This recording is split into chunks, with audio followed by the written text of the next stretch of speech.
अब मुझे जाना चाहिए। पिताजी के उठने से पहले मैं मंदिर होकर घर लौट जाऊंगी।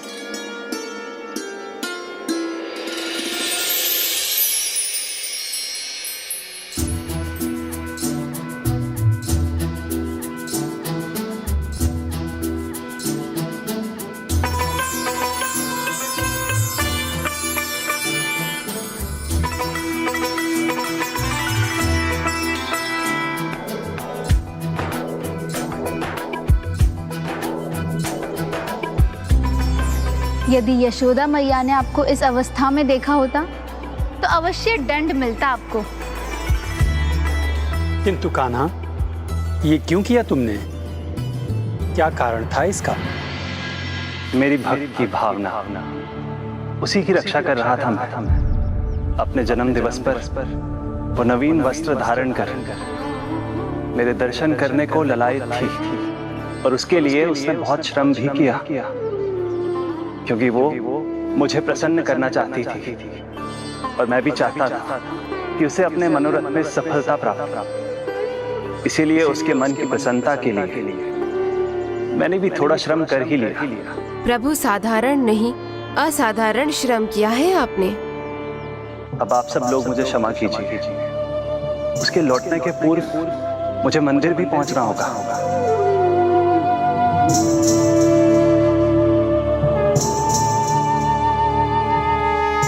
भक्त और भगवान दोनों ही अनोखे हैं। हाँ भैया, सत्य कहा आपने। वो वास्तव में अनोखी है, और आज जब वो मंदिर आएगी तो आप सभी को ज्ञात हो जाएगा।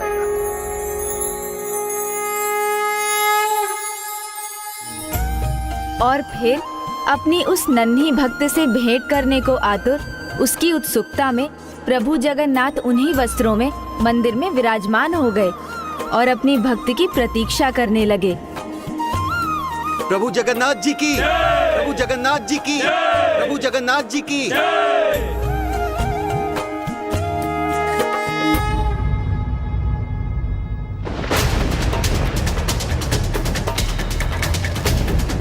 प्रभु के वस्त्रों की ऐसी दशा कैसे हो गई? महाराज ने देखा तो अत्यंत क्रोधित होंगे। उन्होंने स्वयं आकर प्रभु के लिए नए वस्त्र पहुंचाए थे। जय श्री जगन्नाथ जी प्रभु, जय श्री जगन्नाथ जी प्रभु, जय श्री जगन्नाथ जी प्रभु, जय श्री जगन्नाथ जी प्रभु, जय श्री जगन्नाथ जी, जय श्री जगन्नाथ जी प्रभु। प्रणाम प्रभु। अब महाराज की दृष्टि प्रभु के वस्त्रों में पड़ेगी।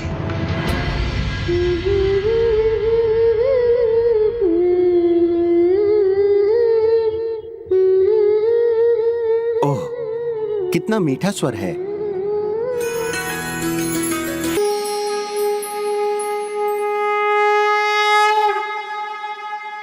देखिए प्रभु, मैंने वचन दिया था ना नए वस्त्रों में आऊंगी यहाँ, तो मैंने अपना वचन निभा दिया।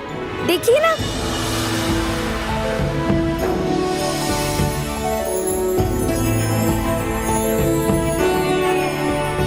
रंग भी लाल चुना है मैंने, माता का सबसे प्रिय रंग।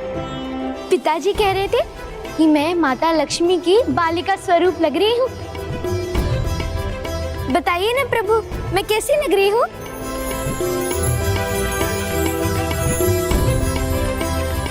ओह, तो आप चिंता कर रहे हैं कि मैं आपके लिए कुछ लाई भी हूँ या नहीं।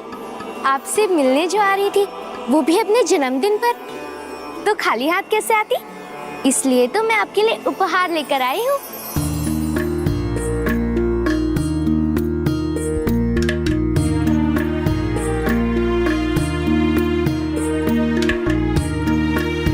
कुछ पकाने का तो समय नहीं था, तो वो तो मैं अगली बार ही लाऊंगी।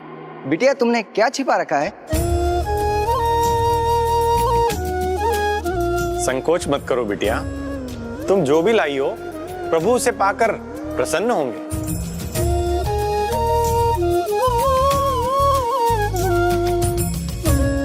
ये मुकुट मैंने अपने हाथों से बनाया है, किंतु पता नहीं प्रभु की प्रतिमा पर आएंगे भी या नहीं।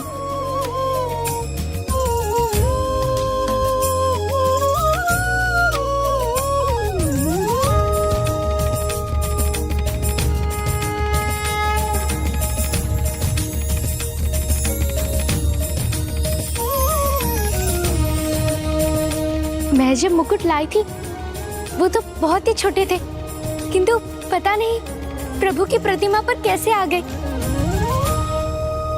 मैंने कहा था ना, प्रभु के लिए यदि सच्चे मन से कुछ करो तो उन्हें अवश्य भाता है। वो प्रसन्न है, इसीलिए तो उन्होंने तुम्हारे मुकुट को स्वीकार कर लिया है।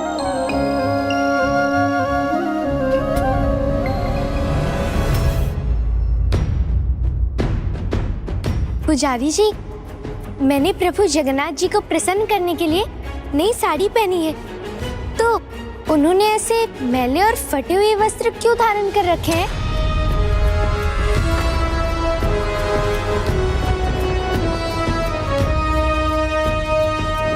खेत में तो कार्य मैं करके आ रही हूँ, किंतु ऐसा लग रहा है कि मैं नहीं प्रभु थे वहाँ। फिर क्या हुआ? अब ये सब होने का क्या कारण था गजानन? जो सत्य है उसे स्मरण कीजिए। संसार में जो होता है वो प्रभु की इच्छा से ही होता है, प्रभु श्री जगन्नाथ जी की लीला के अनुसार ही होता है। किंतु इसमें प्रभु की भला क्या लीला हो सकती थी गजानन? ईश्वर की लीला का एक ही अर्थ होता है, भक्तों का कल्याण। इसलिए अब जो पुरी में हुआ था उससे भी भक्तों के कल्याण का ही द्वार खुला। इतने भव्य से मंदिर में जगत के नाथ श्री जगन्नाथ जी इतने फटे और मैले वस्त्रों में, प्रभु क्या आपका कोई ध्यान रखने वाला नहीं?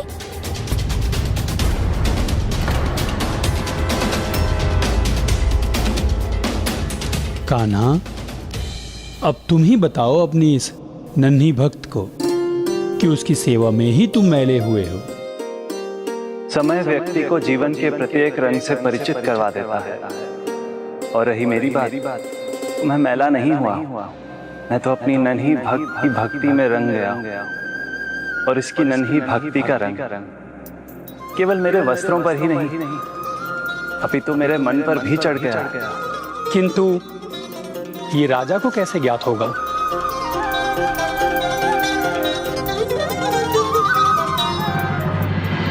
बड़ा दुष्ट है ये पुजारी। प्रभु के लिए मैं जो वस्त्र लाया था, लगता है वो इसने मोल दे दिए। पता नहीं कब से ये सब कर रहा है ये, किंतु अब मैं ऐसा फिर कभी नहीं होने दूंगा। मैंने तो नए वस्त्र ही पहनाए थे, अब तो प्रभु ही जाने ये कैसे क्या। प्रभु आप ही रक्षा कीजिए। ये लीला तो मुझे समझ में नहीं आई। प्रभु की आंखों के सामने उनके ही भक्त को अनुचित दंड मिलने वाला था। किंतु प्रभु, आपने कहा प्रभु लीला से भक्तों का कल्याण होता है। यहाँ तो जिन्होंने सदा प्रभु के जीवन भर सेवा की वो दंडित होने जा रहे थे। इसमें भला क्या कल्याण? को देवता रहस्यानि तारका यिष्यति। प्रभु श्री हरि नारायण की तो हर लीला निराली है, उसे भला कौन समझ सका है? प्रभु की लीला तो तभी समझ में आती है जब वो चाहते हैं। समय से पहले उसे समझना असंभव है।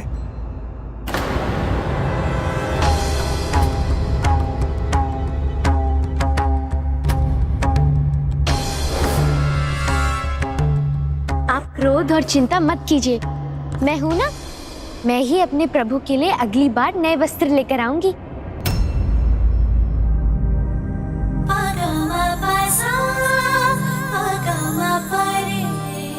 भक्ति के इस अद्भुत भाव का आनंद प्राप्त करना ही अपने आप में एक परम सौभाग्य है। जगत की चिंता का भार उठाने वाले जगन्नाथ की चिंता एक नन्ही सी बालिका कर रही है। मुझे पूर्ण विश्वास है प्रभु बहुत प्रसन्न होंगे।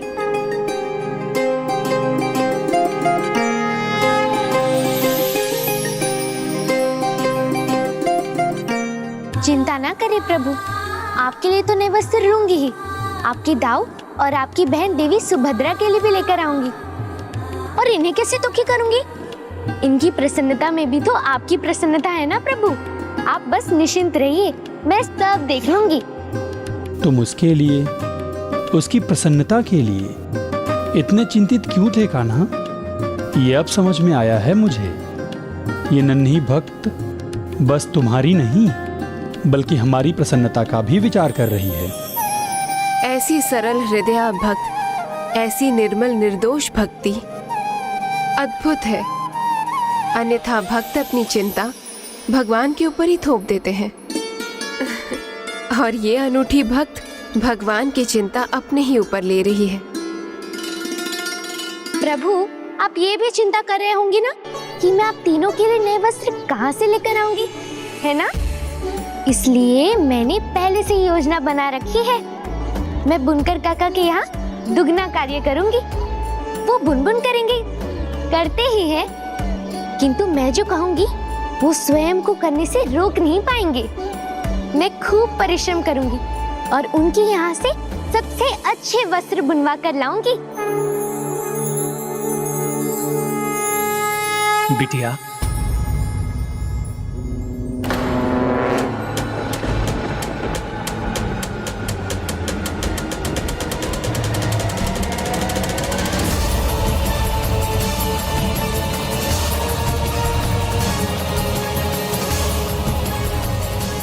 इस दुष्ट के कारण सब व्यर्थ हो गया। क्षमा करना बिटिया, मैं तुम्हें तुम्हारी नई साड़ी नहीं दे पाया। तैयार तो कर रखी थी, लेकिन इस दुष्ट ने उसे बाहर फेंक दी। इसने जो भी किया उसका दंड इसे भगवान ने दे भी दिया। तुम्हारी नई साड़ी बाहर फेंकने के बाद इसने झांक कर देखने का प्रयास किया और बाद में स्वयं ही आहत हो गया। देखो तो कहाँ गिरी वो साड़ी, कहाँ चली गई ये साड़ी?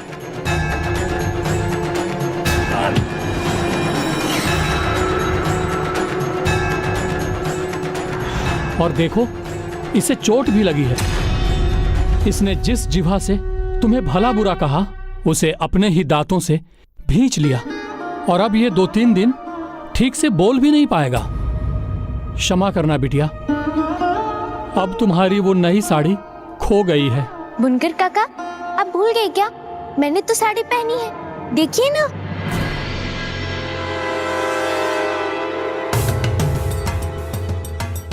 उसने तो वही साड़ी पहनी हुई है।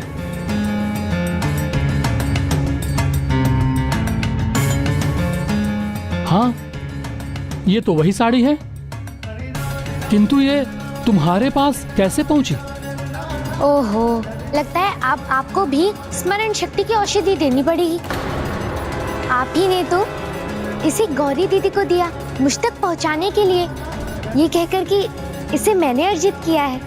मुझे तो बाहर जाना था और गौरी बिटिया से तो मैं मिला भी नहीं। जाने का साधन नहीं था तो मुझे लौटकर आना पड़ा और लौटकर आया तो देखा कि इस मूर्ख के कारण मुझे देर हो गई और इसने तुम्हारी साड़ी बाहर फेंक दी। तो फिर ये मेरे पास कैसे पहुंची? और कैसे? प्रभु जगन्नाथ जी की ही कृपा से। प्रभु ही अपने भक्तों का सदा ध्यान रखते हैं और मुझे तो लगता है इसमें भी प्रभु की ही कोई लीला है, क्योंकि जैसे भक्त अपने भगवान को प्रसन्न रखने के लिए सब कुछ करते हैं, वैसे ही भगवान भी अपने भक्त की प्रसन्नता का पूरा ध्यान रखते हैं और उनके मैले वस्त्रों के पीछे भी अवश्य उनकी ही कोई लीला है। अच्छा जी, तो प्रभु के लिए दिए नए वस्त्रों के स्थान पर पुराने वस्त्र पहनाने की अपनी धूर्तता को ढकने के लिए ये प्रभु की लीला का बहाना बना रहा है। पुजारी है, किंतु मन कितना काला है इसका। अर्थात मेरा वस्त्र वहां से उठाकर गौरी दीदी को देने वाले स्वयं प्रभु जगन्नाथ जी हैं। तो आप ही बताइए प्रभु, वो आप ही थे ना जिन्होंने मेरी साड़ी गौरी दीदी तक पहुंचाई? तो फिर आप मुझसे मिलने क्यों नहीं आए, मुझसे बात क्यों नहीं की? आपको इस नन्ही से बेला से बात करना अच्छा नहीं लगता क्या? बोलिए बोलिए। आप चुप क्यों खड़े हैं? बोलिए ना, वो आप ही थे ना?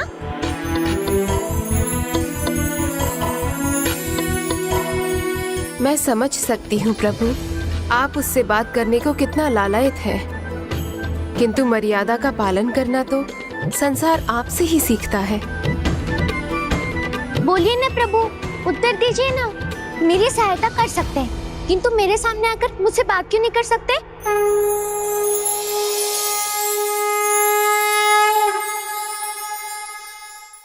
उचित ही तो कहा उसने। प्रभु जगन्नाथ जी मेरे साथ भी तो कुछ ऐसा ही कर रहे हैं। मेरे कष्ट अपने ऊपर ले लिए, मुझ तक एक भी कोड़े का कष्ट पहुंचने नहीं दिया। किंतु इसमें उन्हें कोई समस्या नहीं कि मैं यहाँ उनसे भेंट करने के लिए प्रतीक्षा कर रहा हूँ, तड़प रहा हूँ, और वो नहीं आ रहे। मैंने कहा था ना, प्रभु की लीला समय से पहले कहाँ समझ आती है। किंतु बेला समझ गई थी, उसके प्रभु उसकी सहायता कर रहे हैं, इसलिए उसने प्रभु से बस एक ही प्रार्थना की। कैसी प्रार्थना की उसने? प्रभु के दर्शन पाने की? नहीं। उचित है फिर, यदि आपको मुझसे बात नहीं करनी तो मत कीजिए, दर्शन नहीं देने मत दीजिए। मैं प्रतीक्षा करूंगी और आपको मेरी सहायता करनी पड़ेगी।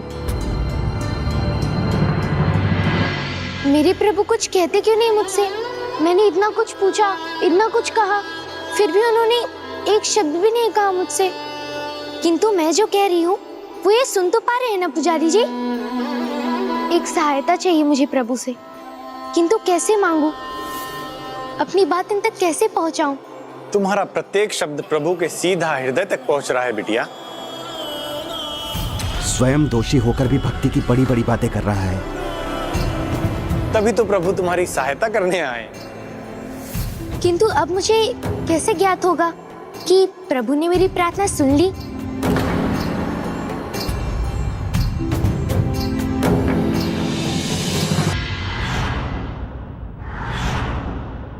हे प्रभु, मेरी एक छोटी सी इच्छा पूरी कर दीजिए। मेरे अस्वस्थ पिता को स्वस्थ कर दीजिए। नए वस्त्रों के लिए धन बचाते रहे, अपना ध्यान नहीं रखा, औषधि नहीं ली। अब तो आप ही उन्हें स्वस्थ करते हैं प्रभु। कृपा कर उन्हें स्वस्थ कर दीजिए।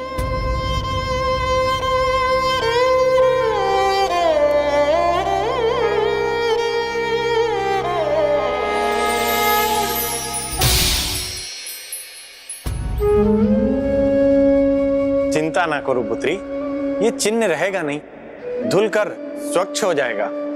और फिर वस्त्र कितना भी नया क्यों ना, धूल मिट्टी तो उसमें लग ही जाती है। धूल मिट्टी?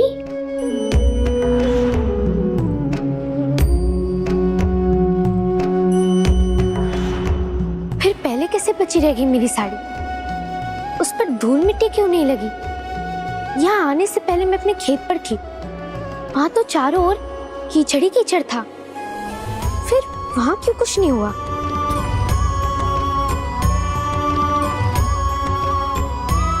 किंतु प्रभु जगन्नाथ जी वो तो पूरे समय मंदिर में ही थे, कहीं गए भी नहीं, तो उनके वस्त्र कीचड़ से सने कैसे भला?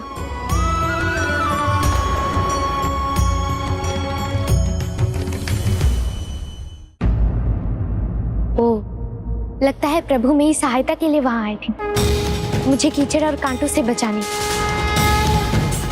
इसी कारण उन्हें अपने वस्त्रों का ध्यान ही नहीं रहा होगा। अब समझी मैं, वायु प्रवाह नहीं या किसी और कारण से नहीं, मेरे वस्त्र के बचने के पीछे तो आप ही हैं प्रभु। मुझे पूर्ण विश्वास हो गया है, हो ना हो ये मिट्टी प्रभु के वस्त्रों में हमारे खेत से ही आई है।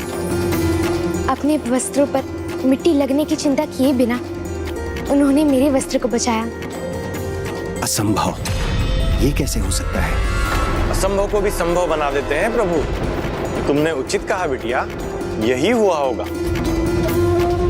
अन्यथा उनके वस्त्र मैले होने का तो कोई कारण ही नहीं है। बस पुजारी जी,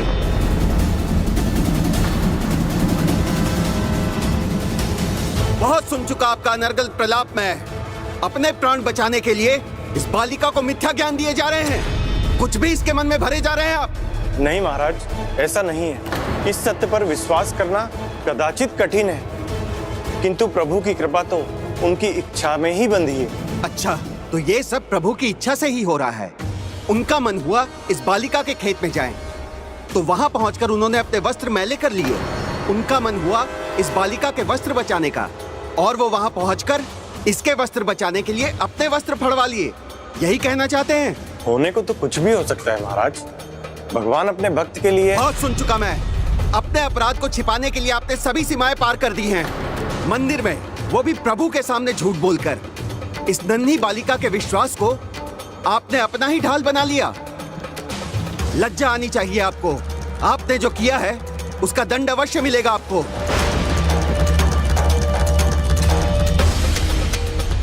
देखो बिटिया, ये सत्य है। प्रभु की कृपा से विपदाएं टल जाती हैं, कठिनाइयों में सहायता मिल जाती है, बिगड़े हुए कार्य सुधर जाते हैं। किंतु ये कलयुग है, और कलयुग में प्रभु साक्षात सहायता करने नहीं आते।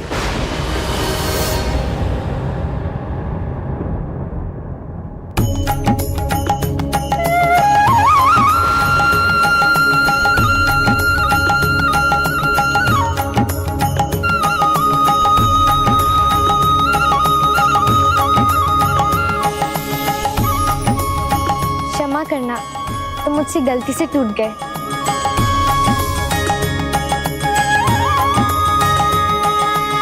ये सूखा पत्ता जो वहाँ मेरे हाथों से उड़ गया था, वो प्रभु के वस्त्रों में लगा है, अर्थात प्रभु ही स्वयं थे वहाँ। ये विश्वास है मुझे। प्रभु में विश्वास रखना ये अच्छी बात है, किंतु इन पुजारी जी की बातों पर विश्वास मत करो, क्योंकि इन्होंने जो अपराध किया है उसके दंड से बचने के लिए ही ये इतने झूठ कह रहे हैं। नहीं महाराज, पुजारी जी झूठ नहीं बोल रहे हैं। इन्होंने जो कहा वो सत्य है। मेरे खेत पर बहुत कीचड़ है, बहुत कांटे हैं। पिताजी सदा कहते हैं सतर्क रहने को, किंतु मुझे यहाँ शीघ्र आना था, इसलिए मैं सतर्क नहीं थी। मेरे वस्त्र अंश में कैसे रह गए?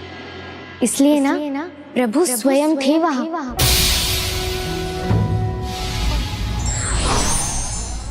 परिस्थिति कैसी भी हो, व्यक्ति को अपनी आस्था पर विश्वास बनाए रखना चाहिए।